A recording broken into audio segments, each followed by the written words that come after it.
तुम्हाला पूर्ण बूटचा ॲक्सेस पाहिजे तर अशा पद्धतीनं तुम्ही हा जो बूट आहे हा ओपन देखील करू शकता।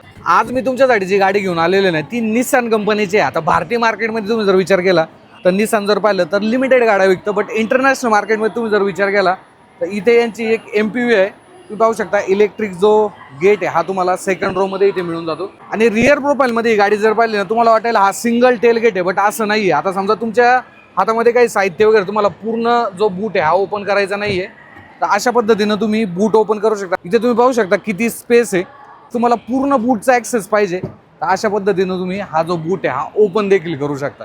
देन मग तुम्हाला चांगला जो बूट स्पेस आहे ते जास्त साहित्य ठेवायचं असेल तर अशा पद्धतीनं तुम्ही साहित्य देखील ठेवू शकता। तर मित्रांनो ही आहे निसानची सेरेना MPV हायब्रिड इंजिन सोबत येते।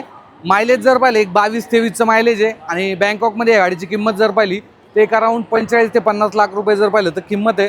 बट ओव्हरऑल प्रीमियम फीचर्स आहे, एक चांगला कम्फर्ट ही गाडी जर पाहिली तर ऑफर करते। सो काय वाटतं तुम्हाला निसानने ही गाडी भारतीय मार्केटमध्ये लॉन्च करायला पाहिजे का? मला कमेंटमध्ये सांगा। धन्यवाद।